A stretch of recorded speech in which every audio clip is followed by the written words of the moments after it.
E agora a gente vai voltar para o nosso assunto preferido, política. O deputado federal do PSD do Rio de Janeiro, Pedro Paulo, está aqui conosco, é nosso convidado dessa tarde no Central de Notícias, para falar sobre essa aprovação meio sorrateira, assim, repentina porque não estava no nosso radar, viu, deputado? Do aumento do salário para servidores do Legislativo, do Executivo, a criação de uma série de penduricários. A gente falou muito sobre isso no começo do Central aqui. Tem gente que pode ganhar, alguns servidores do Legislativo podem ter salários muito acima, que extrapolam o teto constitucional, hoje de R$46 mil. Eles podem chegar a ganhar R$77 mil, quer dizer, quase o dobro do que um parlamentar, como o senhor ganha, do que ministros da Suprema Corte. E o deputado Pedro Paulo, ele acaba sendo um especialista nesse assunto, porque é relator da reforma administrativa. E essa não anda. E um dos pontos mais importantes da reforma, né, deputada, é justamente combater esses super salários, esses altos salários. Como é que se deu esse acordão, essa aprovação ontem? O senhor consegue narrar um pouco os bastidores para a gente e a implicação, o impacto disso? Porque vai na contramão do espírito da reforma que o senhor defende.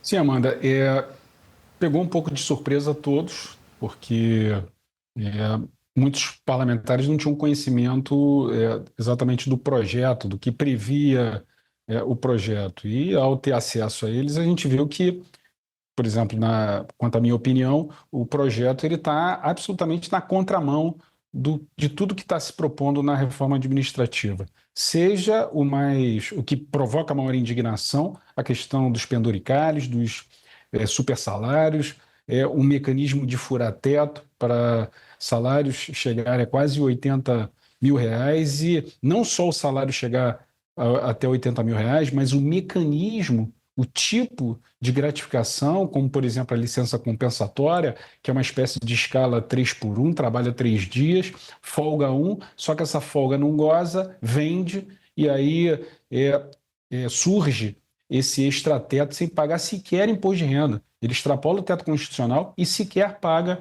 imposto de renda e não tem qualquer tipo de meta por um melhor desempenho, um pacto em relação a um desempenho melhor da sua função, simplesmente por um funcionamento de uma escala 3x1 que vai gerar quase 1/3 a mais de salário para um pequeno núcleo de servidores que são privilegiados, né, que são, na verdade, privilegiados. Então, tem um aspecto moral nessa história muito, muito grave.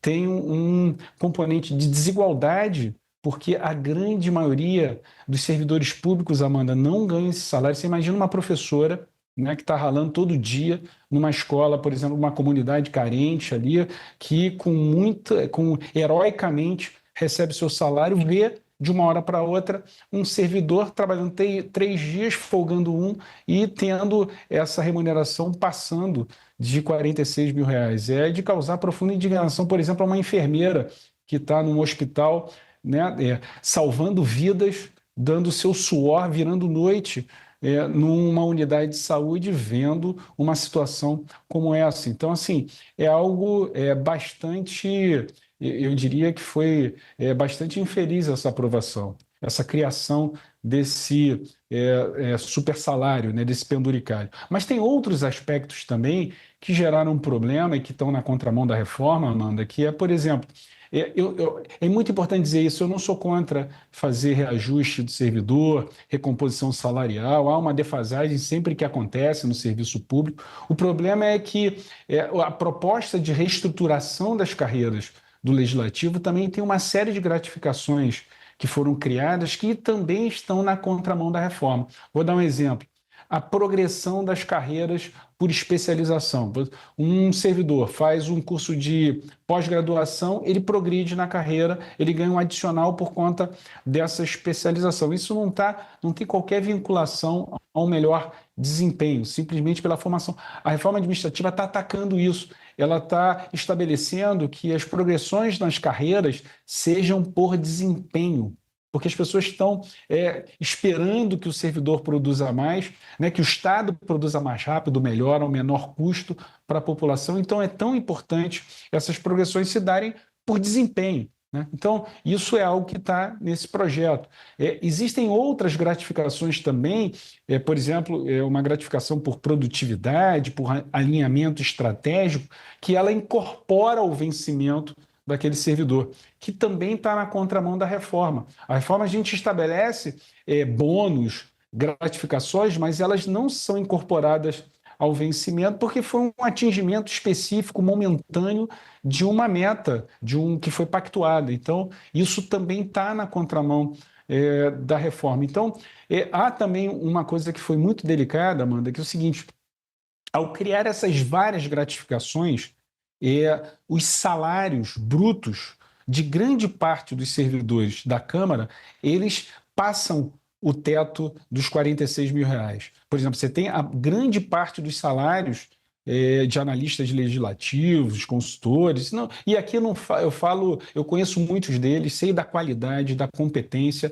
mas é fato, ao instituir essas gratificações, esses salários brutos vão chegar a R$ 60.000, R$ 70.000, ainda que eles tenham o chamado abate-teto, eles sejam descontados para estar no limite constitucional de R$ 46.000, a grande massa dos servidores em cargos técnicos do Legislativo, seja na Câmara ou do Senado, vão estar recebendo salários líquidos próximo aos R$ 46.000. Vai empurrar todos esses salários no limite remuneratório, que vai significar uma ampliação significativa do gasto de pessoal da Câmara e do Senado. Pelas contas, só os impactos na folha, no presente, da ordem de 700 milhões às duas casas em 2025, fora os impactos previdenciários. No Brasil hoje, você tem déficit primário, déficit nominal e as contas completamente desajustadas. Eu acredito que a proposta está na contramão do que seria adequado nesse momento. E mais, Amanda, desculpa ser extensivo aqui, o mau exemplo que vai significar para outros poderes e para outros entes, né? Porque o comportamento agora das pessoas, olha assim, não, se a Câmara aprovou isso, por que eu não posso aprovar também aqui no Executivo ou no Judiciário? Por que eu não posso aprovar aqui no meu Estado, na minha Assembleia Legislativa? Então, esse efeito mau exemplo também é algo bastante delicado que pode acontecer a partir dessa aprovação. Vai gerando esse efeito cascata. Deputado, a nossa analista Marcela Matos tem uma pergunta para o senhor. Deputado, boa tarde, muito obrigada pela entrevista. A gente sabe que esse projeto não estava no horizonte, foi votado ontem a toque de caixa, mas há uma dúvida muito grande sobre como o governo atuou nos bastidores em relação a esse texto. Então, não sei se o senhor consegue contar para a gente como foi a atuação de lideranças governistas, se o governo de fato atuou em favor desse projeto. No mínimo, Marcela, eu não estava na reunião de líderes quando se discutiu colocar em pauta esse projeto, então eu não tenho essa informação. O que eu vi, o que nós acompanhamos no plenário foi a base do governo silente, né? A liderança do governo, a liderança do Partido dos Trabalhadores, a manifestação durante o plenário. Para você ter uma ideia, Marcelo, só tiveram 2 parlamentares que registraram o voto contrário a esse projeto, eu e o deputado Nicolas, né? Tiveram algumas manifestações em plenário, por exemplo, o deputado Chico Alencar, eu vi a participação dele, a Adriana Ventura, Kim Kataguiri, mas não vi uma unidade do governo dizendo nós nos posicionamos contra esse reajuste, contra a criação de supersalários. Mas, Marcelo, eu acho que não está perdido esse processo, porque o presidente Lula tem aí uma bela oportunidade para mostrar em alto e bom som para toda a sociedade brasileira que o governo é contra a criação de supersalários e penduricados. Tem vários ministros do governo Lula que se pronunciam dioturnamente, que são contra supersalários, que combatem supersalários. Está aí um bom momento, uma boa hora para que o presidente Lula vete, no mínimo, essa criação dessas gratificações que extrapolam o teto constitucional. O Yander Porcela também tem uma pergunta, deputado. Deputado, a gente está falando dessas gratificações do Congresso para os servidores da Câmara e do Senado, só que ontem também foi aprovado ali um combo de projetos que prevêem criação de cargos no Ministério da Educação, no Ministério da Gestão e que cria inclusive um instituto no setor paraibano, na cidade de Patos, que é a cidade governada, né, onde o pai do presidente Hugo Motta é prefeito. Eu queria saber se em relação a esses cargos do Executivo, o senhor também é contra, também avalia que vai na contramão da reforma administrativa? E, Ander, eu tenho me manifestado publicamente contra essa miríade de criação de novos cargos, da ampliação do gasto de pessoal sem provisão de recursos, sem ter recursos para se dar esses aumentos. Então, isso não significa só a minha posição contrária quanto à criação de cargos em Patos, mas em toda a administração pública que vem expandindo fortemente essa despesa de pessoal. E eu digo, Yander, e repito aqui, eu não sou contra autorizar, aprovar reajuste para servidor público. Eu não sou contra fazer reestruturação de carreiras. Eu não sou contra nem a criação de cargos, como, por exemplo, nos institutos federais, você corrigir algumas distorções, você prover suprimento de vacância em cargos públicos. Agora, isso precisa ser feito com recurso, com equilíbrio e responsabilidade fiscal, que não é o que acontece hoje no governo federal. Nós estamos passamos o 15º ano sem fazer o básico, sem equilibrar receita e despesa primária.